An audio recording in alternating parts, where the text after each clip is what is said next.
ప్రభువారి యొక్క శ్రేష్టమైన నామములో ఈ ఉదయకాల సమయంలో దేవుని మందిరములోని కూడి వచ్చిన దేవుని పిల్లలైన మీ అందరికీ మరొకసారి నా హృదయపూర్వక వందనాలు తెలియపరుస్తున్నాను. అలాగే ఒకరికొకరు సమాధానం కలిగి ఉన్న మన దేవుని వాక్యం సెలవిస్తుంది గనుక సమాధానం కలిగినటువంటి వారు ఆయనకి ఇష్టలుగా ఉంటారని, భూమి మీద వారిని ఇష్టలుగా దేవుడు ఎన్నిక చేస్తారని దేవుని వాక్యంలో సెలవిచ్చారు గనుక మరి మనందరి వ్యక్తిగత ఆత్మీయ జీవితాలు మరి కొద్ది నిమిషాలు దేవుని వాక్యము ద్వారా ప్రభువు మనతో మాట్లాడినట్లుగా మనందరం కలిసి దేవుని వాక్యాన్ని ధ్యానం చేద్దాం. అపోస్తలుడైన పౌలు తిమోతికి రాసినటువంటి 2వ పత్రిక, అపోస్తలుడైన పౌలు గారు తిమోతికి రాసినటువంటి 2వ పత్రిక 1వ అధ్యాయము 12వ వచనాన్ని మనం చదువుకుందాం. 1వ అధ్యాయము 12వ వచనం. అనుభవించుచున్నాను గాని నేను నమ్మిన వానిని ఎరుగుదును గనుక సిగ్గుపడను. నేను ఆయనకు అప్పగించిన దాన్ని రాబోచున్న ఆ దినము వరకు ఆయన కాపాడగలడని రూఢిగా నమ్ముకొనుచున్నాను. ఓ చిన్న ప్రార్థన చేద్దాం. పరిశుద్ధుడైన తండ్రి, అద్భుతకరుడు, ఆలోచనకర్తమైన మా గొప్ప దేవానికి వందనాలు. మేము బలహీనులు నాయన, నీవు మమ్మల్ని బలపరిచే దేవుడిగా ఉన్నావు. అందును బట్టి నీకు స్తోత్రాలు. ఉపవాసం ఉండి 2 దినాలు ప్రభువా నీ పాద సన్నిధిలో నీ వాగ్దాన ప్రకారముగా మమ్మల్ని మేము సరిచేసుకుంటూ మమ్మల్ని మేము నాయన నీ సన్నిధిలో సిద్ధపాటు కలిగి ప్రభు బల్లారాధనలో పాలు పంపులు పొందడానికి కొరకై తండ్రి ఈ దినాన్ని మీరు మాకు ఇచ్చిన యోగ్యతను, అవకాశాన్ని బట్టి మీకు వందనాలు. కొద్ది నిమిషాలు దానికంటే ముందుగా నీ వాక్యాన్ని కొద్ది నిమిషాలు మేము ఆలకించనై ఉండగా వాక్యము మీది మాట్లాడువారు మీరు గనుక మాతో మీరు మాట్లాడమని అడుగుతున్నాను. తండ్రి, కృపగలిగిన నీ వాక్యోపదేశము చేత నాతో మీరు మాట్లాడి నన్ను బలపరచమని, నీ ప్రజలను కూడా మీరు బలపరిచి కృప చూపించమని యేసు పరిశుద్ధ నామములో అడిగి వేడుకొనుచు ప్రార్థించుచున్నాము తండ్రి, ఆమేన్. ఎరిగియున్నానయ్యా నీకేది అసాధ్యము కాదని, తెలుసుకున్నానయ్యా నీవెప్పుడు మేలు చేస్తావని. ఎరిగియున్నానయ్యా నీ అసాధ్యము కాదని, తెలుసుకున్నానయ్యా నీవెప్పుడు మేలు చేస్తావని. మార్పులేని దేవుడ నీవని మాట ఇచ్చి నెరవేర్చుతావని. మార్పులేని దేవుడ నీవని మాట ఇచ్చి నెరవేర్చుతావని. మారని వాగ్దానములు మా కొరకు దాచి ఉంచినావని. మారని వాగ్దానములు మా కొరకు దాచి ఉంచినావని. ఎరిగి ఉన్నానయ్యా నీకేది అసాధ్యము కాదని, తెలుసుకున్నానయ్యా నీవెప్పుడు మేలు చేస్తావని. నీవెప్పుడు మేలు చేస్తావని. హల్లెలూయా. చదవబడిన దేవుని వాక్యంలో అపోస్తులైనటువంటి పౌలు గారు తన ఆత్మీయ కుమారుడైనటువంటి తిమోతికి లేఖ రాస్తూ ఓ ప్రాముఖ్యమైన తన వ్యక్తిగత జీవిత అనుభవాన్ని తెలియపరుస్తున్నాడు. పూర్వం నా స్థితి ఎలాగుంది అంటే, మొదటి పత్రికలో మనం చూస్తే 1వ అధ్యాయంలో మనం గమనించినప్పుడు అక్కడ పౌలు గారు తన వ్యక్తిగత జీవిత సాక్ష్యాన్ని చెప్తూ 12వ వచనంలో, పూర్వం నేను హింసకుడను, పూర్వం నేను దోషకుడను, హానికరుడను, నా వంటి పాపులలో నేను ప్రధానమైన పాపిగా ఉన్నాను, నా వంటి వాడు లేడు అని చెప్తూ వచ్చాడు. అయితే ఇక్కడ మాట్లాడుతూ పౌలు గారు మాట్లాడుతున్న ఓ ప్రాముఖ్యమైనటువంటి సంగతి ఏంటి అంటే, ఆ హేతువు చేత ఈ శ్రమలను అనుభవించుచున్నాను కానీ నేను నమ్మిన వానిని గూర్చిన అనుభవం నాకుంది అన్నాడు. దేవునికి స్తోత్రం చేద్దాం. హల్లెలూయా. ఈరోజు యేసు ప్రభువారిని వెంబడించే వాళ్ళు చాలామంది ఏదో అవసరం తీరేదాకా వెంబడిస్తున్నారు. అవసరం తీరిన తర్వాత ఆయన ఎవరో మేమెవరో అన్నట్లుగా ఉంటున్నారు. ఆనాటి దినాల్లో కూడా యేసు ప్రభువును వెంబడించినటువంటి కొన్ని రకాలైనటువంటి మరి అనుభవాలు దేవుని వాక్యములో మనకు జ్ఞాపకం చేస్తే, కొంతమంది ఏమో యేసు ప్రభు వారి దగ్గరికి వస్తే సమృద్ధికరమైన ఆహారం దొరికిద్ది అని వెంబడించారు. అవునా? సమృద్ధికరమైనటువంటి ఆహారం, రొట్టెలు పెడతాడు, చేపలు పెడతాడు, సమృద్ధికరంగా మేము పోషించబడవచ్చు అని ప్రభువుని వెంబడించారు. మరి కొంతమంది ఏమో యేసు ప్రభు వారిని ఆయన చేస్తున్నటువంటి అద్భుతమైన ఆశ్చర్యమైనటువంటి కార్యాలు, మహత్కార్యములను వారు చూసి ఆనందించడానికి, ఎంటర్టైన్మెంట్గా సంతోషాన్ని కలుగు చేయాలి అని, వారు ఆనందించాలి అని ప్రభువును అలాగున వెంబడించిన వారు ఉన్నారు. మరికొందరేమో యేసు ప్రభు వారి యొక్క బోధలోనో, యేసు ప్రభు వారు చేస్తున్నటువంటి మహత్కరమైనటువంటి కార్యాలలో ఒకవేళ దేవుని శక్తి వలన కాక దయ్యపు శక్తి వలన ఏమన్నా చేస్తున్నాడేమో అని యేసు ప్రభు వారిని విమర్శ చేయడానికి వెంబడించిన వారు కొంతమంది ఉన్నారు. మరి అతి తక్కువ మంది మాత్రమే యేసు ప్రభు వారి నోట నుండి వచ్చే మాట మా జీవితాలను బ్రతికించగలదు, యేసు ప్రభు వారి నోట నుండి వచ్చేటువంటి మాట మా జీవితాలకు ఆశీర్వాదాన్ని, నెమ్మదిని, దీవెనను కలుగు చేయగలదని యేసు ప్రభు వారి యొక్క మాటలు విని దాని ప్రకారంగా జీవితాన్ని కట్టుకోవడానికి, మలచుకోవడానికి ఆశిస్తూ వెంబడించిన వారు అతి తక్కువ మంది ఉన్నారు. దేవునికి స్తోత్రం చేద్దాం. హల్లెలూయా. అయితే యేసు ప్రభు వారిని ఇలాంటి ఆనాటి దినాల్లో యేసు ప్రభు వారు సజీవుడిగా భూమి మీద ఉన్నటువంటి దినాల్లో వెంబడించిన వారు ఉన్నారు. ఇప్పుడు కూడా ఈ 4 రకాలైనటువంటి ప్రజలు మనకు ఎదురవుతూనే ఉన్నారు. దేవునికి మహిమ కలుగునుగా. హల్లెలూయా. యేసు ప్రభు వారి దగ్గరకు రావడానికి చాలా మందికి ఇష్టమే, కానీ యేసు ప్రభు వారు గనుక కార్యము చేయకపోతే, యేసు ప్రభు వారి దగ్గరకు వచ్చినప్పుడు ఒక మేలు ఆశీర్వాదం జరగకపోతే ఇంక యేసు ప్రభు వారితో మనకు పని లేదు అని అలాగ ఆగిపోతున్నటువంటి వారు ఉన్నారు. అయితే ఈ అనుభవాలన్నిటినీ పౌలు గారు జ్ఞాపకం చేస్తూ ఆ హేతువు చేత, ఏంటంట హేతువు అనగా కారణం, హేతువు అనగా కారణం, ఆ హేతువు చేత ఈ శ్రమలను అనుభవించుచున్నాను అన్నాడు. ఆ హేతువు ఏందో 2-3 మాటలు దేవుని వాక్యంలో నేను మీ జ్ఞాపకంలోకి తేవడానికి ఆశిస్తున్నాను. మరి 9వ వచనాన్ని చదువుదాం. 9వ వచనం ఇదే పత్రిక మరి 2వ పత్రిక 1వ అధ్యాయం 9వ వచనం.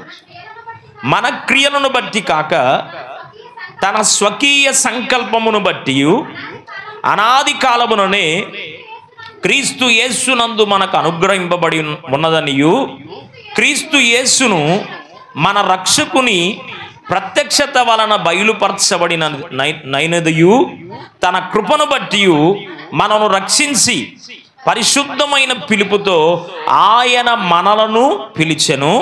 ఆ క్రీస్తు యేసు మరణమును నిరర్ధకము చేసి జీవమును అక్షయతను సువార్త వలన వెలుగులోనికి తెచ్చెను. ఆ సువార్త విషయములో నేను ప్రకటించువాడుగాను, అపోస్తులుడుగాను, బోధకుడుగాను నియమింపబడితిని అన్నాడు. దేవునికి మహిమ కలుగునుగా. హల్లెలూయా. ఒకప్పుడు నేను దోషకుడను, ఒకప్పుడు నేను హింసకుడను, ఒకప్పుడు నేను హానికరుడిగా ఉన్నాను, ఒకప్పుడు ప్రభువును గురించినటువంటి సరియైన అవగాహన నా జీవితంలో లేదు.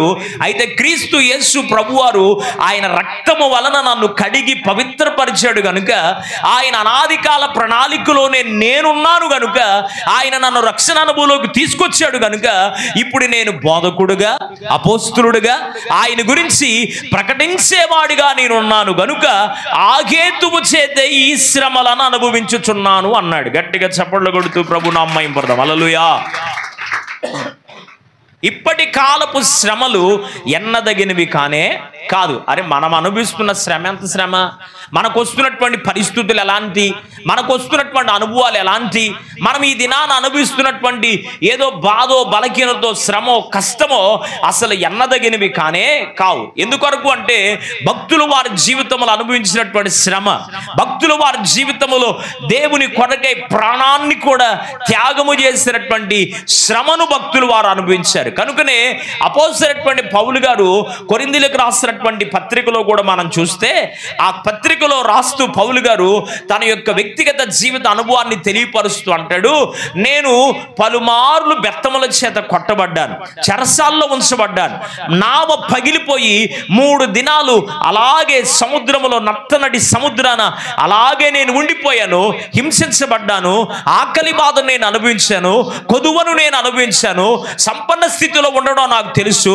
లేమి స్థితిలో ఉండడం నాకు తెలుసు, ఏది ఏమైనా ఈ శ్రమలను నా కొరకు కాదు నా ప్రభువు కొరకు అనుభవిస్తున్నాను అన్నాడు. దేవునికి మహిమ కలుగునుగా. హల్లెలూయా.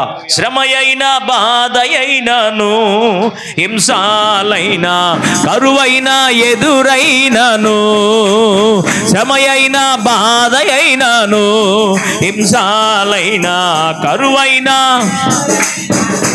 నన్ను ప్రేమించిన నా యేసు కొరకే నాకై ప్రాణమిచ్చిన ప్రియ యేసు కొరకే జీవితును జీవితును జీవితును జీవితును జీవింతు నేను ఇక మీదట నా కొరకే కాక యేసు కొరకు జీవితును. హల్లెలూయా. అపోస్తలుడైన పౌలు గారు తన ఆత్మీయ కుమారుడైన తిమోతికి లేఖ రాస్తూ మాట్లాడుతున్న ఓ ప్రాముఖ్యమైన మాట ఏంటి అంటే, ఆ హేతువు చేత ఈ శ్రమను నేను అనుభవించుచున్నాను గాని నేను నమ్మిన వారిని గురించి నాకు తెలుసు అన్నాడు.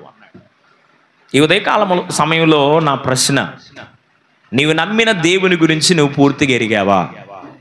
నీవు నమ్మిన దేవుడు ఎలాంటి వాడో నీవు తెలుసుకోగలిగావా? ఇప్పుడు ఓ వ్యక్తితో మనం స్నేహం చేయాలి అంటే ఆ వ్యక్తి గురించి సరైన అవగాహన మనకు లేకపోతే మనం ఏం చేయలేము? చెప్పాలా? ఏం చేయలేము? సహవాసం చేయలేము. ఓ ఇంట్లో మనం కుటుంబ సభ్యుడిగా ఉండాలి అంటే కుటుంబ సభ్యుల గురించినటువంటి అవగాహన మనకు లేకపోతే కుటుంబం మధ్యలో మనం ఇమడలేము. వారి మధ్యలో ఉండడం చాలా కష్టమైపోయింది. ఓ భర్త భార్యతో సహవాసం చేయాలి అంటే, వారి కాపురం సజావుగా ముందుకు వెళ్ళాలి అంటే ఖచ్చితంగా ఒకరిని గురించినటువంటి అవగాహన ఒకరికి తెలిసి ఉండాలి. ఒకరి మనసు ఒకరికి అర్థమై ఉండాలి. ఒకరిని గురించినటువంటి అవగాహన ఒకరికి తెలిస్తే ఎన్ని కలతలున్నా ఎలాంటి పరిస్థితులున్నా వారు సర్దుకొని వెళ్ళిపోవడానికి అవకాశం ఉంది. ఇప్పుడు ఇరువురు వారి మనస్తత్వాలు అర్థం కాకుండా ఆ కాపురం ముందుకెళ్ళిద్దంటే వెళ్ళలేదు. ఒక స్నేహం ముందుకెళ్ళిద్దంటే వెళ్ళలేదు. ఓ కుటుంబంలో మనం సభ్యులుగా ఉండగలమా అంటే ఉండలేము. కారణం ఏంటి అంటే ఒకరిని గురించినటువంటి అవగాహన ఒకరికి ఉండదు కనుక. ఇప్పుడు యేసు ప్రభు వారి గురించి కనుక నీవు పరిపూర్ణంగా తెలుసుకోలేకపోతే, ఆయన ఎవరో నీవు ఎరగకపోతే ఆయన యందు నమ్మకం కూడా నీకు అట్లాగే ఉంటది. తెలుసుకుంటేనే కదా ఆయన పైన నమ్మకం ఏంటో, ఆయన పైన విశ్వాసం ఏంటో, ఆయన ఎరిగినటువంటి వారి జీవితాల్లో దేవుడు ఏ కార్యము చేస్తాడో నీవు తెలుసుకోగలిగే. ఈరోజు చాలా మంది యేసు ప్రభు నమ్ముకున్నా యేసు ప్రభు వారి గురించినటువంటి పూర్తి అవగాహన మాకుంది అంటున్నారు కానీ యేసు ప్రభు వారిని సరిగా అర్థము చేసుకోలేని దౌర్భాగ్య స్థితిలో ఉన్న వాళ్ళు ఎంతో మంది ఉన్నారు. యేసు ప్రభు వారి గురించినటువంటి పూర్తి అవగాహన నీవు తెలుసుకోగలిగితే యేసు ప్రభు వారి వలె నువ్వు కూడా మార్చబడతావు. Praise the lord. హల్లెలూయా. ఆయన స్వరూపంలోకి రావాలి, ఆయన పోలికలోకి రావాలి. ఆయన ఎలాగున్నాడో నీవు కూడా అదే పోలిక అదే స్వరూపములోకి రాగలిగినప్పుడు ఆయన గురించి నీవు పూర్తిగా ఎరిగినట్టు లెక్క. ఆయన గురించి నేను ఎరిగానని చెప్పుకుంటా కూడా నీ ఇష్టం వచ్చినట్లుగా నా ఇష్టం వచ్చినట్లుగా ప్రవర్తిస్తున్నాము అంటే అది దేవుడి గురించి పూర్తిగా ఎరిగినట్లు కాదు. అన్యుల గురించి చెప్పలేదు ఈ మాట పౌలు గారు. ఎవరి గురించి చెప్పాడు? యేసు ప్రభువాన్ని సొంత రక్షకునిగా అంగీకరించిన, నమ్మి బాప్తిసం పొంది దేవుని చేత రక్షించబడిన దేవుని పిల్లల గురించి హెచ్చరిస్తూ మాట్లాడుతున్నాడు. నేను ఇన్ని శ్రమలు అనుభవించడానికి కారణం ఏంటంటే నన్ను సృజించిన నా దేవుడు ఈ శోధనలో ఈ పరీక్షలో నేను నెగ్గడానికి సహాయం చేస్తున్న నా దేవుడు ఎలాంటి వాడో నేను తెలుసుకున్నాను కాబట్టి ఆత్మీయ కుమారుడైన తిమోతి నీవు కూడా తెలుసుకో దేవుడు ఎలాంటి వాడు దేవుడు. అసలు ఆయనకి మన గురించి ఏం తెలుసు? మన గురించి ఏం తెలుసు? మనం అనుకుంటాం మా ఆయన సంగతి అంతా నాకు తెలుసు అనుకుంటాం. మనకేం తెలియదు. దేవునికి స్తోత్రం. కొన్నిసార్లు అనుకుంటాం, మా ఆవిడ సంగతి అంతా నాకు తెలుసులే, ఆమె ఏమేం చేస్తుందో నీకేం తెలుసు, తెలియదు. కొంతమంది అనుకుంటారు, మా కుటుంబం మొత్తం పైన మాకు అవగాహన ఉందండి. ఉత్తి మాటలే, పైకి చెప్తారు కానీ కుటుంబం అంతా అవగాహన ఉంటే కుటుంబంలో ఐక్యత ఎందుకు ఉండదు, కుటుంబంలో సమాధానం ఎందుకు ఉండదు, కుటుంబంలో లేనిపోయిన సమస్యలు ఎందుకు వస్తాయి, రావుగా. కుటుంబం మొత్తం పైన ఐడియా ఉంటే ఎవరితో ఏం మాట్లాడాలో, ఎవరిని ఎలాగను కూర్చోబెట్టాలో, ఎవరికి ఏమి ఇవ్వాలో మరి ఒక యజమానుడు కనుక తెలిస్తే ఆ కుటుంబం చిందరబందర అయిపోవడానికి అవకాశం ఉండదు. ఊరక పైకి మాట్లాడుతున్నాం కానీ నిజంగా మన కుటుంబాల గురించినటువంటి అవగాహన ఎలాగైతే ఉండక చెల్లాచెదురు చేసుకుంటున్నారో, నిజంగా దేవుడు ఎలాంటి వాడో నీ వెరగగలిగితే నీ జీవితాన్ని కూడా చెల్లాచెదరు చేసుకోలేవు. అందుకనే ప్రభువు బాధతో ఒక మాట చెప్తూ వచ్చాడు. రండి దేవుని వాక్యంలో చూద్దాం. యెషయా ప్రవచన గ్రంథం 1వ అధ్యాయం, యెషయా ప్రవచన గ్రంథం 1వ అధ్యాయము 1వ వచనం నుండి 3వ వచనం వరకు మనం చదివితే అక్కడ ప్రభువు మాట్లాడుతుంటాడు, ఆకాశమా ఆలకించు, భూమి చెవియొగ్గుము, నేను పిల్లలను కని పెంచి పెద్దవారిని చేశాను, వారికి కావలసిన సమస్తాన్ని నేను ఇచ్చాను, కానీ ఇప్పుడు వారు ఏమైపోయారు అంటే నా పైన తిరుగుబడుతున్నారు అన్నాడు. ఎట్లాగుంది మన యొక్క విశ్వాస జీవితం? ఎలాగుంది మన భక్తి జీవితం? ప్రభువుని ఎరిగాము అని చెప్తున్నాం కానీ ఎరిగిన వారిలో కనబడవలసినటువంటి అనుభవాలు లోకానికి కనబడుతున్నాయా, నీ జీవితంలో కనబడుతున్నాయా? నిజంగా నీవు ప్రభువుని ఎరిగాను అంటే, నేను నమ్మిన వారిని నేను ఎరుగుదును గనుక నేను ఎంతకైనా తెగిస్తాను, నేను ఏ శ్రమను అనుభవించడానికైనా నేను సిద్ధం అంటున్నాడు పౌలు గారు. మరి నువ్వు ఆ మాట పలకగలవా? పలకలేవు. కారణం ఏంటంటే నమ్మిన వారిని గురించినటువంటి సరి అయిన అవగాహన మనకి లేదు. నమ్మితే మన ఇష్టం వచ్చినట్టుగా ఎందుకుంటాం? నమ్మితే దేవునికి ఇష్టం వచ్చినట్టు ఉంటాంగా. నమ్మితే శరీరాశలు ఎందుకు పడిపోతాం? నమ్మితే నేత్రాశలు ఎందుకు పడిపోతాం? నమ్మితే జీవపు నమ్ములు ఎందుకు పడిపోతాం? నమ్మితే ఈ లోక సంబంధమైన సంతోషాల కోసం, సుఖము కోసమో దేవుని నామానికి అపకీర్తి తెస్తూ మన విశ్వాస జీవితాన్ని భ్రష్టత్వంలోకి ఎందుకు తీసుకెళ్ళిపోతాం? నమ్మినటువంటి వారి వలన మరి దేవుడు మహిమపరచబడాలి కదా. మనం నమ్మితే మన విశ్వాస జీవితాన్ని బట్టి ఆయన సంతోషించాలి, ఆయన ద్వారా మనకు సాక్ష్య జీవితం కూడా కాపాడుకోవాలి కదా. కానీ ఈరోజు నమ్ముకున్నావో అమ్ముకున్నావో మళ్ళీ మనం పరిశీలన చేసుకోవాలి. ప్రభు అంటున్నాడు, ఆకాశమా ఆలకించు, భూమి చెవియొగ్గుము, నేను పిల్లలను కని పెంచాను, పెద్దవారిని చేశాను, వాళ్ళు గొప్పవారిగా ఉండాలని నేను ఆశించాను, కానీ వారు నా పైన తిరుగుబడి ఉన్నారు. ఎద్దు తన కామందును ఎరుగును, గాడిద తన సొంత వాని దొడ్డిని ఎరుగును, నా పిల్లలకు యోచన లేకున్నారు అన్నాడు. ఎంత బాధ! నా పిల్లలకి ఏమి లేదంటే తెలివి లేదు, గాడిదకున్న తెలివి లేదు, ఎద్దుకున్న తెలివి లేదు అని బాధపడుతున్నాడు. ఎందుకు తెలివి లేకుండా పోయింది అంటే దేవుని గురించిన పూర్తి అవగాహన లేకపోవడమే. దేవుని గురించి పూర్తిగా నీవు తెలుసుకోగలిగితే, అసలు నీ దేవుడు ఎవరో తెలుసా? ఎవరు నీ దేవుడు? ఆకాశముని సింహాసనము, భూలోకముని పాదపీఠము. ఆకాశముని సింహాసనము, భూలోకముని పాదపీఠము. హీనులకు మానవులను కావగా, హీనులకు మానవులను కావగా, ప్రాణము సిలువలో దారబోసితివి, ప్రాణము సిలువలో దారబోసితివి. స్తుతింతుము నిన్ను దేవా యెహోవా, శ్రీయేస రక్షణకర్త. శరణు శరణు మా దేవ యెహోవా, శరణు శరణు మా దేవ యెహోవా, మహిమాన్విత చిరజీవనిధి. శరణు శరణు మా దేవ యెహోవా. ఆకాశము నా సింహాసనము, భూమి నా పాదపీఠం. ఇంకెక్కడ దాక్కుంటావు నువ్వు? ఎటెళ్ళి దాక్కుంటావు? ఎటైనా తప్పించుకోవడానికి అవకాశం ఉందా దేవుని కనుదృష్టిలో నుంచి? నేను ఆయన్ని ఎరిగాను అని ప్రవర్తిస్తూ కూడా ఎరుగని వారు జీవిస్తున్నట్లుగా నీవు జీవిస్తూ ఉంటే ఆయన కనుదృష్టి నుండి మనం ఎటైనా తప్పించుకోగలమా? లేదే. ఆకాశములో ఆయన సింహాసనం ఉంటే, భూమిపైన ఆయన పాదపీఠం ఉంటే, ఆయన పాదాల దగ్గరే కదా మనం బ్రతుకుతుంది. ఆయన కాళ్ళ దగ్గర కదా మనం పడి ఉంది. ఆయన కాళ్ళ దగ్గర పడి ఉన్నటువంటి మన జీవితాలు ఆయనకి ఇష్టం వచ్చినట్లుగా బ్రతకడానికి తీర్మానం చేసుకోవాలి. కానీ మనకిష్టం వచ్చినట్లుగా మనం బ్రతుకుతూ నాకేది కావాలో ఇయ్యి అంటే అట్టకిస్తాడు? ఇవ్వగలడా?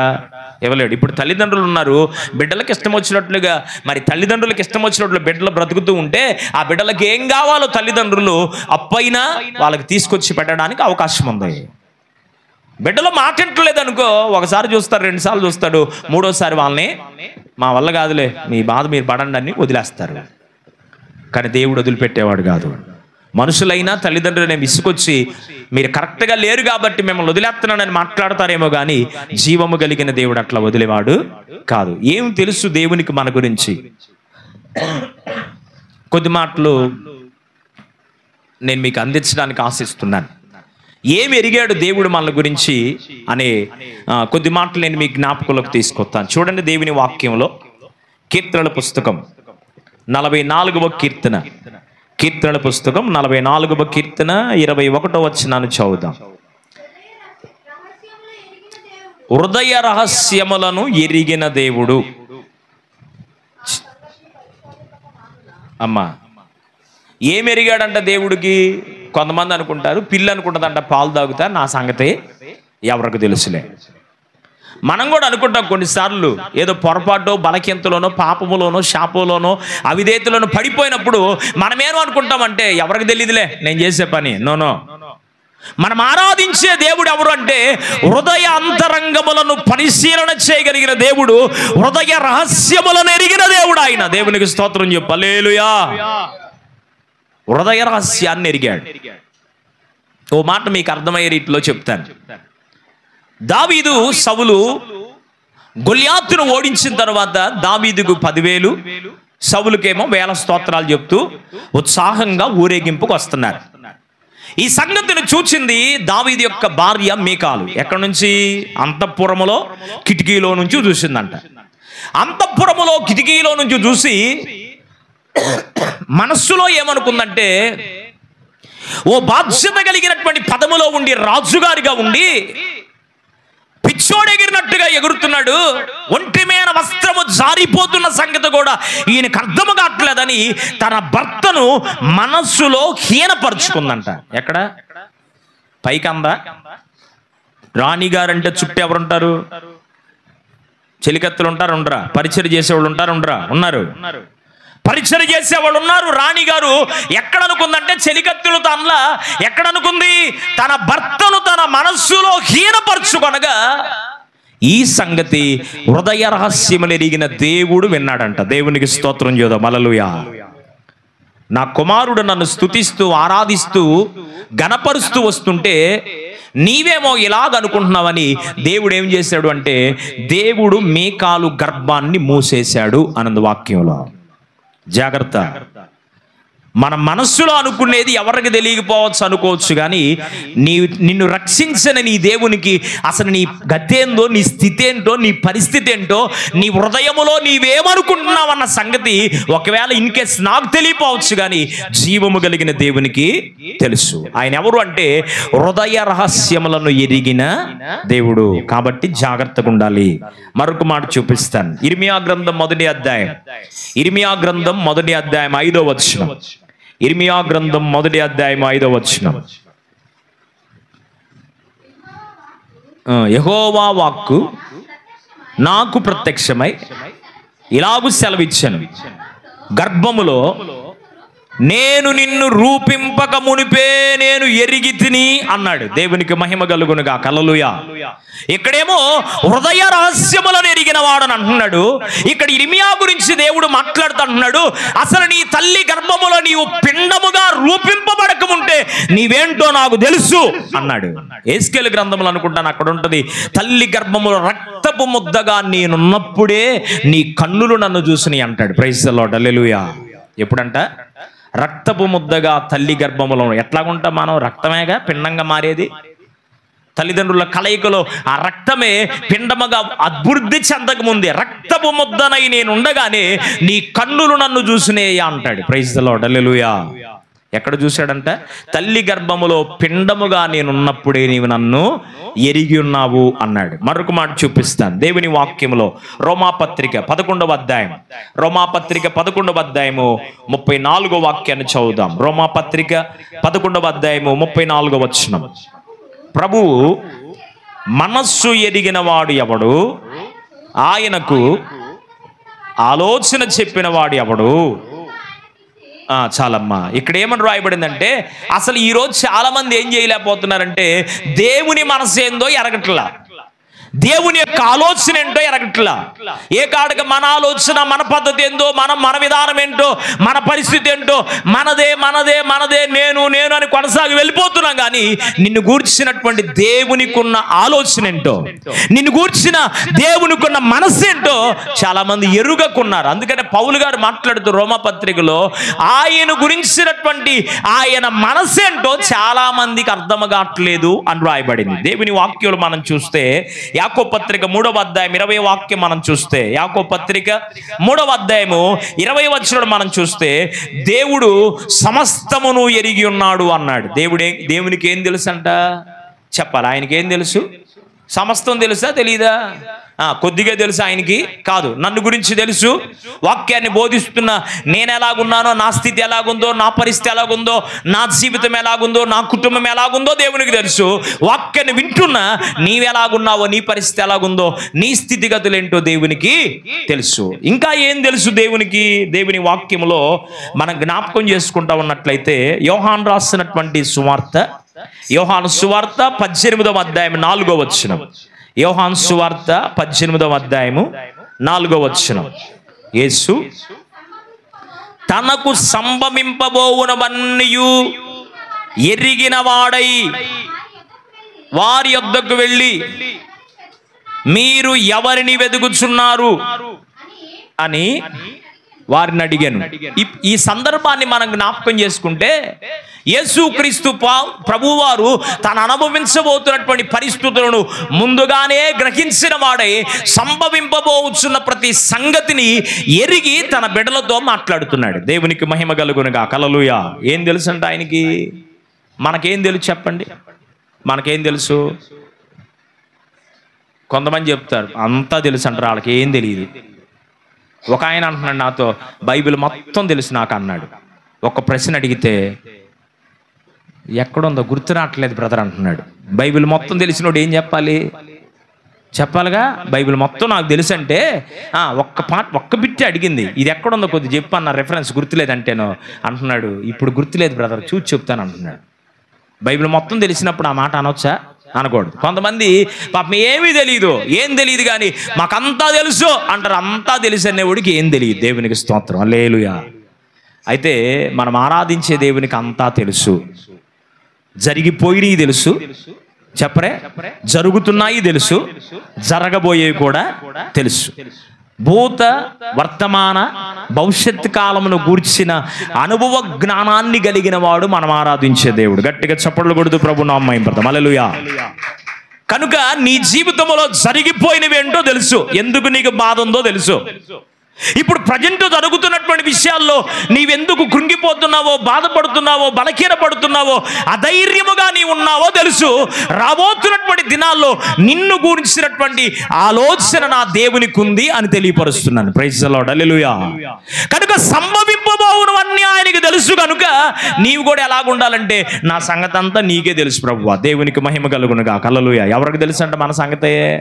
మనుషులకు తెలియాల్సిన అవసరంలా. ఎవరికి తెలియాలి? జీవము కలిగిన దేవునికి తెలియాలి. కనుక హృదయ రహస్యములు ఎరిగిన వాడు ఆయన. ఇంకా మనం చూసాం, మనల్ని గర్భములో రూపింపబడక ముందే మనల గురించి ఎరిగినటువంటి వాడు ఆయన. ప్రభువు మనస్సును మనం తెలుసుకోవట్లేదు కనుక ఆయన సంభవింపబోతున్నటువంటి సంగతులన్నిటిని ఆయన ఎరిగొన్నవాడు. మరొక మాట చూపిస్తాను. దేవుని వాక్యములో మనం జ్ఞాపకం చేసుకుంటే పరిశుద్ధ గ్రంథం బైబిల్లో నిర్గమాకాండ గ్రంథం 3వ అధ్యాయం, నిర్గమాకాండ గ్రంథం 3వ అధ్యాయం 7వ వాక్యం, 3వ అధ్యాయము 7వ వాక్యాన్ని చూద్దాం.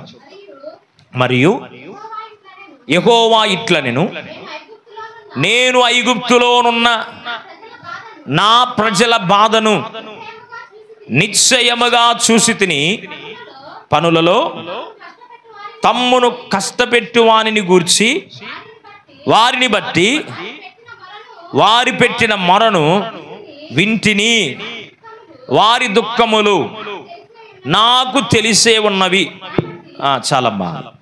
ఇశ్రాయేలు ప్రజల గురించి దేవుడు మాట్లాడుతున్నటువంటి ఓ ప్రత్యేకమైనటువంటి మాట అదేంటి అంటే, ఐగుప్తులో నా ప్రజలు పడుతున్న దురవస్థతను నేను తెలుసుకున్నాను.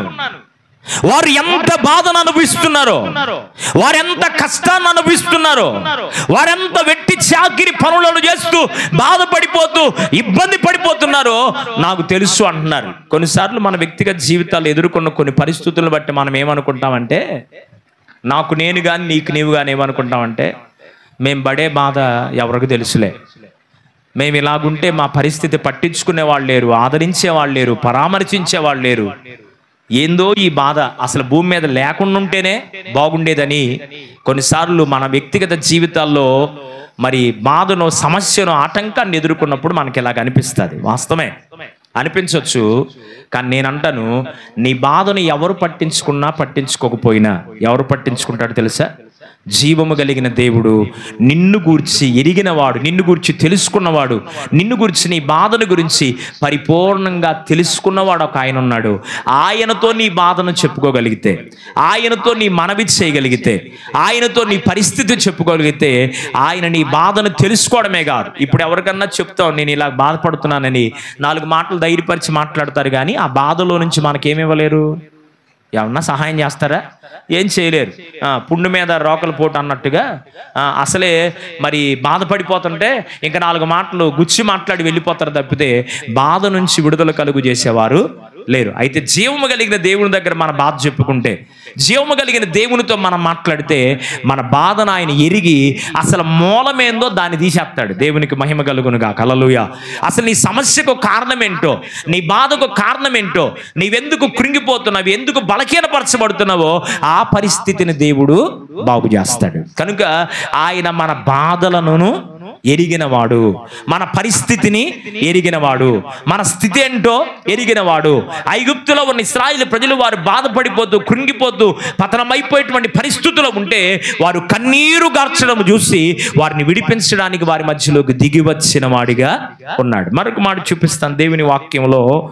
మత్తయి సువార్త 6వ అధ్యాయం 32వ వచనంలో ఉంది, ఆయన మన అవసరత ఏంటో ఎరిగిన వాడంట. ఏది నీకు అవసరమో ఎవరికి తెలుసు? ఇప్పుడు అమ్మా నాన్నకి మన అవసరం ఏందో చెప్తే తెలిసిద్ది, అంతేనా? చెప్పకపోతే తెలిసిద్దా? తెలియదు. ఇప్పుడు పాస్టర్ గారిగా మీకు ఏదైనా బాధ ఉన్నప్పుడు నాకు తెలిస్తే దాని గురించి ప్రార్థన చేయగలుగుతాను, లేకపోతే సహాయం చేయగలుగుతాను, అంతే.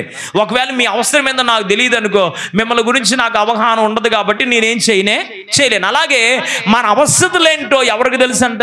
చెప్పాలి, దేవునికి తెలుసు అని రాయబడుతుంది. మత్తయి సువార్త 6వ అధ్యాయం 32వ వచనంలో మనం చూస్తే అక్కడ అంటున్నాడు, మీ అవసరత ఏంటో నాకు తెలుసు అన్నాడు. ఆదికాండ గ్రంథం 18వ అధ్యాయం, ఆదికాండ గ్రంథం 18వ అధ్యాయము 17 నుండి 12 వచనాల్లో 19 వచనాల్లో మీరు జ్ఞాపకం చేసుకుంటే అక్కడ అంటాడు, మీ భక్తి జీవితం ఏంటో నాకు తెలుసు అన్నాడు. ఏ జీవితం అంట?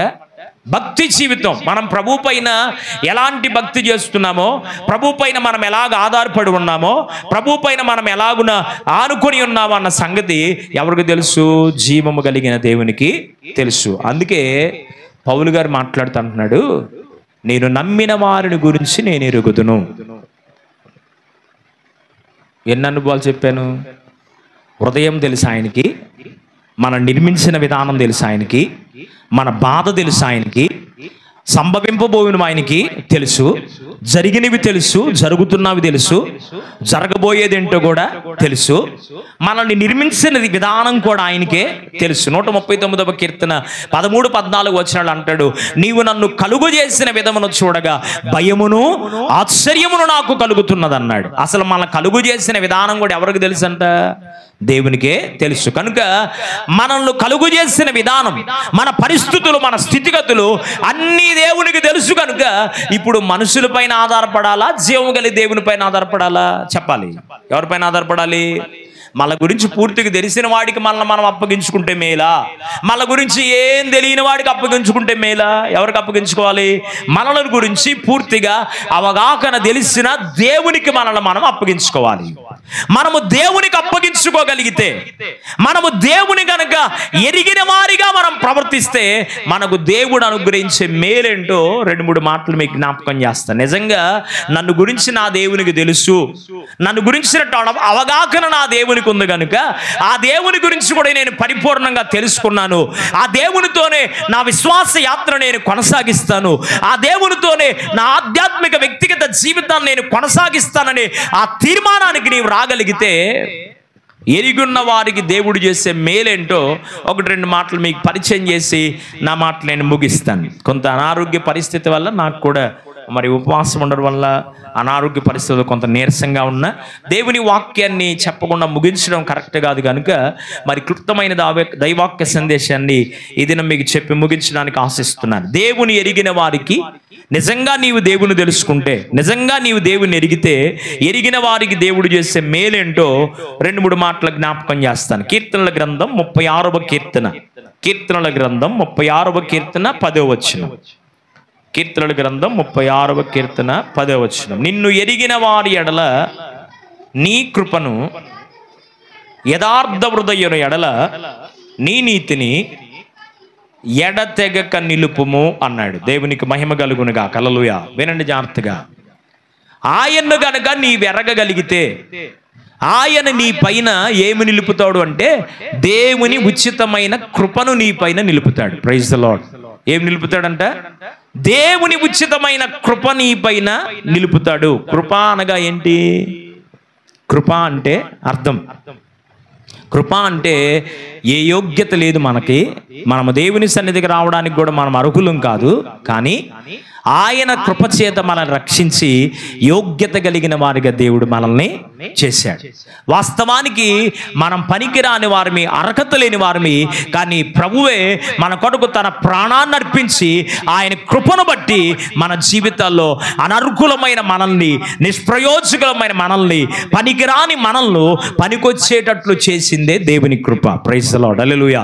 కనుక నీవు దేవుని ఎరిగి ప్రవర్తించగలిగితే, ఆ హేతువు చేత ఈ శ్రమను అనుభవించుచున్నాను గాని నేను నమ్మిన వారిని నేను ఎరుగుదునని దేవుని గురించి గనక నీకు పూర్తి అవగాహన కలిగిన వ్యక్తిగా దేవుని నీవు ఎరిగినట్లయితే నీ జీవితంలో దేవుడు విస్తారమైన ఆయన కృప చేత నిన్ను నా దేవుడు బలపరచునుగాక. Praise the lord. హల్లెలూయా. విస్తారమైన తన కృప నీపైన ఆయన నిలుపుతాడు. Praise the lord. హల్లెలూయా.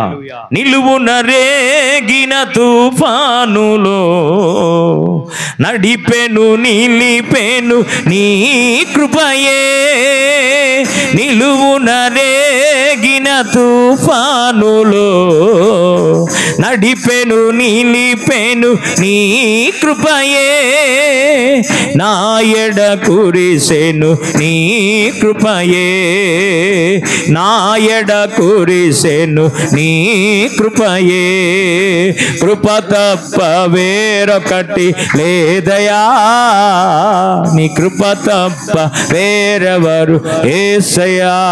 పాడాలందరూ. కృప తప్ప వేరొకటి,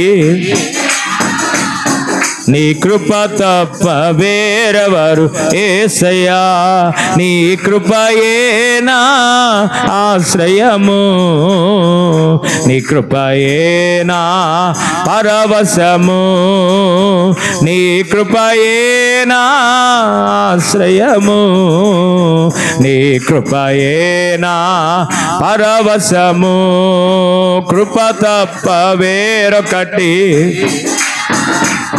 నీ కృప తప్ప వేరెవరు యేసయ్యా. హల్లెలూయా.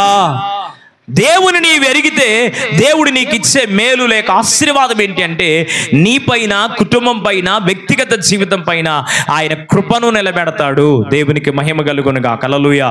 కృప ఉంటే మనం ఒకవేళ అనర్హులం అవ్వచ్చు, కానీ ఆయన కృప మనల్ని ఏం చేసిద్ది? అర్హులుగా మార్చిద్ది. మన వల్ల కొన్ని పరిస్థితులు కాకపోవచ్చు, ఆయన కృప నీ పైకి దిగి వచ్చినప్పుడు, ఆయన కృప నీ పైన నిలిపినప్పుడు అన్నిటినీ సాధ్యపరచుకోగలుగుతావు. Praise the lord. హల్లెలూయా. రెండో మాట చూపిస్తాను. దానియేలు గ్రంథం 11వ అధ్యాయం, దానియేలు గ్రంథం 11వ అధ్యాయము 32వ వాక్యం. 11వ అధ్యాయం 32వ వాక్యంలో ఉంది, ఆయన ఎరిగిన వారు బలము కలిగి గొప్ప కార్యములు చేయుదురు అన్నాడు. ఏ కార్యాలంట? నీవు దేవుని ఎరిగితే ఎలాంటి కార్యాలు చేస్తావు? తక్కువ కార్యాలు చేయవు. ఇప్పుడు పేతురు, యోహాన్లు, అపోస్తులు వాళ్ళు వెళుతూ ఉండగా వాళ్ళు ఏం మాట్లాడారు? రోమా ప్రజలు, అక్కడ ఉన్నటువంటి యూదులు చాలా మంది ఏం మాట్లాడుతూ వచ్చారంటే, వీరు భూమిని తల్ల క్రిందులు చేసేటువంటి వారు అని మాట్లాడారు. ఏం చేసేవాళ్ళంట?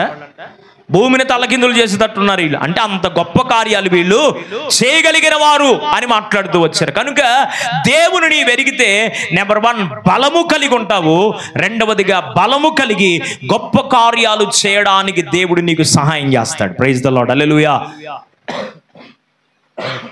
కొన్ని కార్యాలు నా జీవితంలో కానీ, కొన్ని కార్యాలు మీ జీవితంలో కానీ చేయడానికి మనకేం చాలదంటే బలము చాలదు. సరిపోయిద్దా? కొన్ని కార్యాలు చేయడానికి మన బలము సరిపోక ఎవరైనా సహకరిస్తే బాగుండు, ఎవరైనా నాకు కొద్దిగా సపోర్ట్గా నిలబడితే బాగుండు అనుకుంటాం కొన్ని కార్యాల్లో. అయితే నిజంగా నీవు దేవుని ఎరగగలిగిన వాడిగా ఉంటే, నా దేవుడు ఎవరో తెలుసా?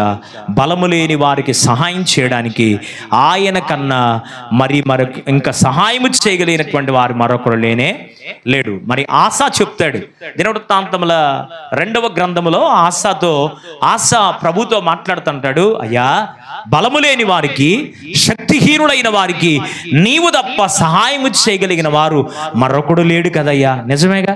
ఆయన తప్ప బలహీనులకు సహాయం చేయగలిగిన వాడు ఎవరైనా ఉన్నారంటే లేడు. దేవుని వాక్యములో యెషయా ప్రవచన గ్రంథం 40వ అధ్యాయములో మరి మనం చూస్తే 30-31 వచనాల్లో చూస్తే అక్కడ అంటాడు, శక్తిహీనులకును అలస్యున్న వారికి, బలహీనులైన వారికి నేను సహాయము చేయవాడును కదా అన్నాడు. కనుక జీవము కలిగిన దేవుని కనుక నీవు ఎరగగలిగితే నెంబర్ 1 ఆయన కృప నీ పైన ఉంటుంది, అన్నిటి నీవు చేయగలుగుతావు. రెండవదిగా బలము కలిగి గొప్ప కార్యాలు చేయడానికి నీవు దేవుని ఎరిగితే చాలు. ఏం చేస్తా చాలంట? దేవుని ఎరిగితే చాలు, దేవుని గురించి తెలుసుకుంటే చాలు, దేవుని నామం ఏంటో ఎరిగితే చాలు, దేవుని శక్తి ఏంటో ఎరిగితే చాలు, దేవుని కార్యం ఏంటో ఎరిగితే చాలు. దేవుని గురించి ఎరిగిన నీ జీవితంలో నా దేవుడు నీకు బలాన్ని ఇస్తాడు. అంత మాత్రమే కాదు, గొప్ప కార్యాన్ని చేయడానికి శక్తిని దేవుడు అనుగ్రహిస్తాడు. దేవునికి మహిమ కలుగునుగా. హల్లెలూయా. శక్తి కలిగినటువంటి కార్యం జీవము కలిగిన దేవుని సన్నిధిలో మనము చేయగలగాలి అంటే మనము దేవుని గురించిన పూర్తి అవగాహన మనకి ఉండాలి. వాస్తవానికి కొన్ని పరిస్థితులు కుటుంబాల్లో కానీ, కొన్ని పరిస్థితులు వ్యక్తిగత జీవితాల్లో కానీ, కొన్ని పరిస్థితులు మనం ఎదుర్కొంటున్నప్పుడు మన బలం చాలదు, మన ధైర్యం చాలదు.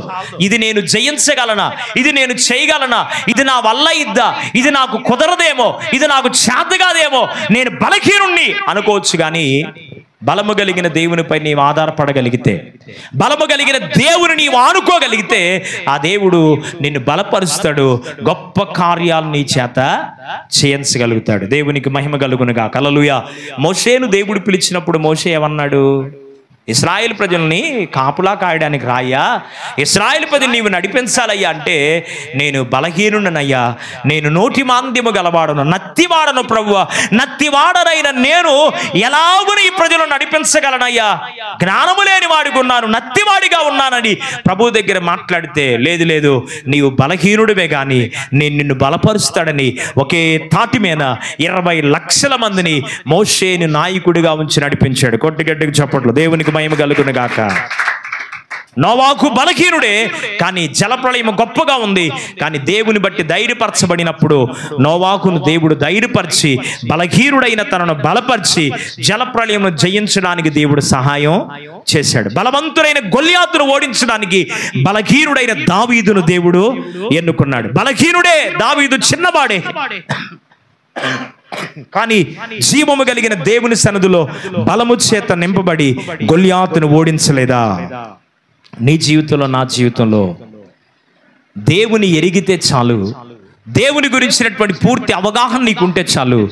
దేవుని ఎరిగిన వాడిగా నీవుంటే, దేవుని తెలుసుకున్న వాడిగా నీవుంటే, నీవు బలము కలిగి గొప్ప కార్యాలు చేయడానికి నా దేవుడు నీకు సహాయము చేస్తాడు. మూడో మాట చూపిస్తాను. రోమాపత్రిక 8వ అధ్యాయం 28వ వాక్యం. రోమాపత్రిక 8వ అధ్యాయము 28వ వాక్యం. దేవుని ప్రేమించు వారికి అనగా ఆయన సంకల్ప చొప్పున పిలువబడిన వారికి సమస్తమును సమకూర్చి మేలు కలగడానికి సమస్తాన్ని సమకూర్చి దేవుడు జరిగిస్తాడు. ఏం కలగడానికి? మేలు కలగడానికి.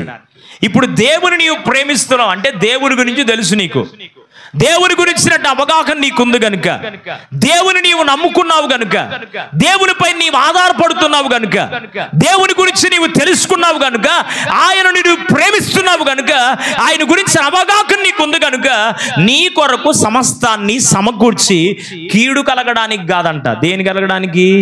మేలు కలగడానికి సమస్తాన్ని సమకూర్చిన దేవుడు జరిగిస్తాడు. కీర్తనల గ్రంథం 91వ కీర్తన, కీర్తనల గ్రంథం 91వ కీర్తన 14వ వచనం. కీర్తనల గ్రంథం 91:14. అతడు నన్ను ప్రేమించుచున్నాడు గనుక నేను అతన్ని తప్పించదను. ఈ మాటేనండి, అతడు నా నామమును ఎరిగిన వాడు గనుక నేను అతనిని గణపరచదను అన్నాడు. ఎవరిని గణపరుస్తాడు దేవుడు? చెప్పాలి, ఎవరిని? ఊరకే ఎరిగిన వాళ్ళు కాదు. అతడు జీవము కలిగిన దేవుని యొక్క శక్తి ఏంటో, ప్రభావం ఏంటో, ఆయనలో ఉన్న గొప్పతనం ఏంటో, ఆయన నామములో ఉన్న ఘనత ఏంటో నీవు తెలుసుకోగలిగితే మనుషుడు నిన్ను గణపరచక్కర్లా. ఎవరు గణపరుస్తాడు? జీవము కలిగిన దేవుడు నిన్ను సమూయేలు రాసిన మొదటి గ్రంథంలో ఒక చక్కని మాట అంటారు, 6వ అధ్యాయంలో అనుకుంటాను. అక్కడ అంటాడు, నన్ను గణపరచు వారిని నేను గణపరచుదును అన్నాడు. నీవు నా నామముని ఎరిగిన వాడవు గనుక నిన్ను నేను గణపరుస్తున్నాను అన్నాడు. దేవుని నామాన్ని నీవు ఎరిగితే నీకు కలిగే ఆశీర్వాదం, నీకు కలిగే మేలేంటి అంటే, నెంబర్ 1 కృపను నీ పైన నిలబెడతాడు. రెండవదిగా బలము కలిగి గొప్ప కార్యం చేయడానికి సహాయం చేస్తాడు. సమస్తాన్ని నీ కొరకు మేలుకరంగా సమకూర్చి దేవుడు జరిగిస్తాడు. నాలుగవదిగా నిన్ను గణపరుస్తాడు. 5వ మాట చెప్పి ముగిచ్చేస్తాను. దేవుని వాక్యములో యోహాను రాసిన మొదటి పత్రిక 3వ అధ్యాయము 14వ వచనం. 3వ అధ్యాయం 14వ వచనం. యోహాను రాసిన మొదటి పత్రిక 3వ అధ్యాయం 14వ వచనం చదువుమా. గనుక మరణములో నుండి జీవములోనికి దాటి ఉన్నామని ఎరుగుదుము. ప్రేమ లేనివాడు మరణమందు నిలిచి ఉన్నాడు. ఇప్పుడు నీవు నిజంగా దేవుని ప్రేమించగలిగితే, దేవుని ఎరగగలిగితే నీవు ఇప్పుడు ఎక్కడున్నావంటే మరణములో లేవు, మరణములో నుండి నిత్య జీవములోకి దేవుడు నిన్ను దాటింపజేశాడు. ఈ మాట నమ్మితే గట్టిగా చప్పట్లు కొట్టి ప్రభువును స్తుతిద్దాం. హల్లెలూయా. ఒకప్పుడు వాక్యాన్ని బోధిస్తున్న నేను, వాక్యాన్ని వింటున్న నీవు, ఒకప్పుడు మరణములో, అంధకారములో, పాపములో, శాపములో మనం ఉన్నాం. అయితే ఆయన తన అమూల్యమైన రక్తము చేత మనల్ని కడిగి పవిత్రపరిచి ఆయన నామాన్ని మనం ఎరిగాము కనుక మనల్ని ఇప్పుడు మరణములో నుండి ఎక్కడికి దాటింపజేశాడంట? నిత్య జీవములోనికి దాటింపజేశాడు. నిత్య జీవం అంటే నిత్యం ఉండేదా, కొద్ది కాలం ఉండేదా? చెప్పాలి. ఇప్పుడు దాకా ఉంటది. ఆకాశము గతించిన, భూమి గతించిన, నా మాటలు ఎన్నడూ గతించేవి కావు అన్నాడు. కనుక ఇప్పుడు దేవుని నీవు ఎరిగితే నీకిచ్చే ఓ ప్రాముఖ్యమైన దీవెన ఏంటి అంటే, పరలోక రాజ్యములో స్థానాన్ని ఇస్తున్నాడు. దేవునికి మహిమ కలుగును గాక. పరలోక రాజ్యములో నీకు స్థానాన్ని ఇస్తున్నాడు కనుక బ్రతుకు శాశ్వతంబు కాదు పరికించి చూడా, బ్రతుకు శాశ్వతంబు కాదు పరికించి చూడా, గానా బ్రతికియుండు కాలముననే ప్రభువుని గొలవండి, గానా బ్రతికియుండు కాలముననే ప్రభువుని గొలవండి, ఎంతసేపు నిలువబెట్టి ఏ పిల్తో రతని, ఎంతసేపు నిలువబెట్టి ఏ పిల్తో రతని, నాత ఎంతో దయతో పిల్ల పిలచుచున్నా ఇప్పుడు మిమ్ములను నాతో దయతో పిలచుచున్నా ఇప్పుడు మిమ్ములను పాడాలి. హృదయమన్నెడు కలుపునొద్ద యేసునాథుడు హృదయమన్నెడు కలుపునొద్ద యేసునాథుడు నిలచి సదయుడగుచు తాటుచుండు సకల విధములను నిలచి సదయుడగుచు తాటుచుండు సకల విధములను. హృదయం అనే తలుపునొద్ద నేను నిలబడి తట్టుచున్నాను. ఎవడైనను నా స్వరము విని తలుపు తీస్తే నేను లోపలికి వస్తాను, అతనితో నేను, నాతో అతడు కూడా భోజనము చేస్తారని చెప్పాడు యేసయ్య. కీర్తన గ్రంథం 9వ కీర్తన 10వ వచనంలో ఉంది, నన్ను నమ్ముకున్నవారు, నా నామమును ఎరిగిన వారు ఏం చేయాలంటే నన్ను నమ్ముకోవాలి అన్నాడు.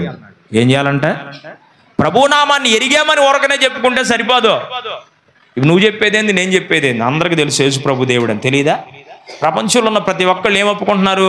దేవుళ్ళందరిలో ఒక దేవుడు యేసు ప్రభు అని ఒప్పుకుంటున్నారు. అది కాదు, మనం ఒప్పుకోవాల్సింది ఏంటంటే ఆయన నామమును ఎరిగినటువంటి నీవు యేసు ప్రభు వారే నిజ దేవుడు అని నీవు అంగీకరించగలగాల. ప్రైజ్ ది లార్డ్, హల్లెలూయా. కీర్తన గ్రంథం 9వ కీర్తన 10వ వచనం అదే అంటున్నాడు, నీ నామమును ఎరిగిన వారు నిన్ను నమ్ముకుందరయ్యా. ఎరగనోళ్ళు నమ్ముకోలేరుగా, అవసరాల కోసం వచ్చేవాళ్ళు నమ్ముకోలేరుగా, ఏదో అక్కరలు తీర్చబడ్డానికి దేవుని సమీపించే వాళ్ళు నమ్ముకోలేరుగా. ఎవరు నమ్ముకుంటారు? ప్రభువుని గురించినటువంటి ఆయన నామములో ఉన్న ఘనత ఏంటో తెలుసుకోగలిగితే, ఆయన నామములో ఉన్న ప్రభావం ఏంటో తెలుసుకోగలిగితే, ఆయన నామం ఎంత గొప్పదో తెలుసుకోగలిగితే అట్టివారు ప్రభువును నమ్ముకోవడానికి అవకాశం ఉంది. కనుక నేను నమ్మిన వానిని నేను ఎరుగుదును అని పౌలు గారు మాట్లాడడానికి కారణం ఏంటంటే ఆయన నమ్ముకున్నాడు. ఎన్ని శ్రమలైనా దేవుని కొరకు అనుభవించాడు. మొదటి తిమోతి రాసిన పత్రిక 4వ అధ్యాయం 7వ వచనం ప్రకారంగా ఆయన అంటాడు, నా పరుగును నేను కడముట్టించాను, విశ్వాసాన్ని కాపాడుకున్నాను, ఇక మీదట నా కొరకు జీవ కిరీటాన్ని నా దేవుడు ఉంచాడు. మన యాత్ర ఎప్పుడు ముగియనో మనకు తెలియదు. ఆయన నామాన్ని అశ్రద్ధగా అనాలోచనగా యెహోవా నామమును వ్యర్థముగా ఉచ్చరించేవాడు శాపగ్రస్తుడవుతాడు అన్నది వాక్యంలో. ఏం చేయకూడదంట? దేవుని నామాన్ని ఊరకే వ్యర్థంగా ఉచ్చరించకూడదు. కొంతమంది ఎగతాళిగా హేళనగా మాట్లాడుతూ ఉంటారు యేసు ప్రభు గురించి, అది శాపం. అలా మాట్లాడుకోకూడదు. అందుకని యేసు ప్రభు అని, యేసు అని ఎవరికన్నా పేరు పెడితే వాళ్ళని అంత అసహ్యంగా పిలుస్తారు కదా. ఎవరి పేరు అది? దేవుని పేరు కదా, దేవుని పేరు పెట్టారు అన్న ఆ ఇది కూడా లేకుండా మరి కొంతమంది ఎటకారంగా ఎగతాళిగా హేళనగా పిలుస్తూ ఉంటారు. అట్లాంటి పేర్లు అప్పుడు పెట్టుకోకుండా ఉండడం మంచిది కదా. అలాంటి పేర్లు పెట్టి దేవునికి అవమానం తెచ్చి దేవునికి దుఃఖాన్ని కలిగించే కన్నా అట్లాంటి పేరు పెట్టుకోకుండా ఉంటే బాగుంటుంది అనుకుంటాను నేను. కనుక యేసు ప్రభు వారి నామాన్ని నీవు ఖచ్చితంగా ఎరిగితే, ఇదే మిక్కిలి అనుకూల సమయం, ఇదే రక్షణ దినం. నేను ఎరిగానయ్యా ప్రభువుని గురించి అంటే ప్రభువుకి ఇంకా దూరంగా ఉన్నావేమో. తల్ల వంచి కళ్ళు మూసుకోండి. ప్రభువుకు దూరంగా ఉంటే యేసు ప్రభు నోటితో ఒప్పుకొని హృదయమందు విశ్వసించి పశ్చాత్తాపడి మారు మనసు అనుభవంలోకి రండి, బాప్తిస్మ అనుభవంలోకి రండి. బాప్తిస్మ పొందిన వారికి పరిశుద్ధాత్మని వరమును దేవుడు అనుగ్రహిస్తాడు. దేవుని స్తుతించడానికి, ఆత్మానుసారంగా నడవడానికి అవకాశం ఉంది. కనుక పశ్చాత్తాపడుతూ ప్రభు దగ్గర ఒక చిన్న ప్రార్థన చేద్దాం. ఎరిగినట్టు ప్రవర్తిస్తున్నావా? నిజంగా ఎరిగిన అనుభవం నీకుందా? ఎరిగినటువంటి అనుభవం నీ జీవితంలో ఉందా? ఎరగకుండా ఒకవేళ నువ్వు ప్రయాణం చేస్తున్నావా? ఏంటి ప్రభుని గురించి నువ్వు తెలుసుకున్నది? ప్రభుని గురించి ఎరిగినటువంటి విధానాన్ని నువ్వు అర్థం చేసుకొని, నా నామమును ఎరిగిన వారు నన్ను నమ్ముకుంటారని దేవుని వాక్యం సెలవిస్తూ ఉండగా ఇంకా ప్రభువుకు ఒకవేళ దూరంగా ఉన్నావేమో, ప్రభువుని నమ్ముకో. ఒకవేళ నమ్ముకొని కూడా అనాలోచనగా ఉన్నావేమో, అశ్రద్ధగా ఉన్నావేమో, దినములు బాగలేదు, రోజులు బాగలేదు, ఆయన రాబోతున్నాడు సజీవులుగా. ఆయన మనల్ని ఆకాశ మండలంలోనికి, ఆయన మృతుడైనటువంటి దేవుడు కాదు, మృతులలో నుండి సజీవుడిగా లేచిన వాడు ఆయన రాబోతూ ఉండగా ఆయన ఎదుర్కొన్నట్లుగా అట్టి కృపను, అట్టి సహాయతను ప్రభు పాద సన్నిధిలో నివాసిస్తూ దేవుని సన్నిధిలో పశ్చాత్తాపడుతూ ప్రార్థన చేద్దాం. ప్రభువా, నీ నామాన్ని ఎరిగిన వారిని, మమ్మల్ని గురించి నీకేం తెలుసో మేము విన్నాం. మా హృదయ రహస్యంలో ఎరిగిన వాడవయ్యా. మా స్థితి నీకు తెలుసు, మా జరిగిన సంగతులు నీకు తెలుసు, జరుగుతున్న అనుభవాలు నీకు తెలుసు, జరగబోయే పరిస్థితులు నీకు తెలుసయ్యా. మమ్మల్ని గురించి నీవు ఎరిగావు గనుక నిన్ను ఎరిగిన వారి జీవితాల్లో నీవిచ్చే ఆశీర్వాదం ఏంటో మేము తెలుసుకున్నాం. అవి మా జీవితంలో పొందుకోగలిగినట్లుగా అటు కృపను సహాయతను మాకు అందించయ్యా. హృదయపూర్వకంగా యేసు ప్రభువా నీ సొంత రక్షకంగా అంగీకరించడానికి, నీవెవరో అయినా ఏ స్థలం ముందు నీవున్నా ప్రభు నీ సొంత రక్షకంగా అంగీకరించడానికి తీర్మానం చేసుకో. ఒకవేళ నేను అంగీకరించానయ్యా అంటే ఏం ఎరిగావు ప్రభు గురించి, ఏం తెలుసు నీకు దేవుని గురించి, ఒకవేళ నీకు ఎదురవుతున్నటువంటి పరిస్థితులను బట్టి ఎరిగి కూడా ఎరగనట్టు ప్రవర్తిస్తున్నావేమో, పశ్చాత్తాపడుతూ ప్రభు దగ్గర ప్రార్థన చేద్దాం. ప్రభు నిన్ను గురించి ఎరిగి కూడా నేను ఎరగనట్లుగా ప్రవర్తించానయ్యా, నన్ను క్షమించయ్యా. ఈ 2 దినాల ఉపవాస ప్రార్థన, ఈ 3 దినాల ఉపవాస ప్రార్థనలో మొదటి రాత్రి 4 కొండల అనుభవాన్ని దైవ సేవకుల ద్వారా ప్రభు మనతో మాట్లాడుతూ వచ్చాడు. రాత్రి కాల సమయంలో దైవజనుడి ద్వారా విజ్ఞాపన యొక్క ప్రాముఖ్యత, విజ్ఞాపనలో ఉన్న విశిష్టతను పరిశుద్ధుడైన దేవుడు దైవజనుల ద్వారా ప్రభు మనతో మాట్లాడుతూ వచ్చాడు. ఈ ఉదయకాల సమయంలో దేవుని గురించి ఎరుగు, దేవుని గురించి తెలుసుకో, దేవుని గురించి అవగాహనలోకి రా, ఎరిగిన వారికి నిలిచే దీవెనలేంటో తెలుసుకొని ప్రభు మనతో ఈ 3 దినాలు ఆశీర్వాదకరంగా ప్రభు మనతో మాట్లాడుతూ వచ్చిన ఈ మాటలు మన చేతుల్లో ఫలింపు చేయనట్లుగా ఓ చిన్న ప్రార్థన పశ్చాత్తాపడుతూ చేద్దాం. కొద్ది నిమిషాలు ఈ కార్యక్రమాన్ని ముగించుకోబోతున్నాం. చివరి గడియల్లో ఉన్నాం. ప్రభుని గురించి ఇంకా తెలుసుకోకుండా అవగాహన లేకుండా ఉంటే ఒకవేళ ఈ రాత్రి ప్రభు వస్తే ఎత్తబడే గుంపులో మనం ఉంటామా? పరిశుద్ధులైన గుంపులో మనం ఉండగలుగుతామా? ఈ రాత్రి ప్రభు పాసన్నిధిలో ఈ ఉదయకాల సమయంలో పశ్చాత్తాపడుతూ ప్రభు దగ్గర పశ్చాత్తాపడుతూ ప్రార్థన చేద్దాం.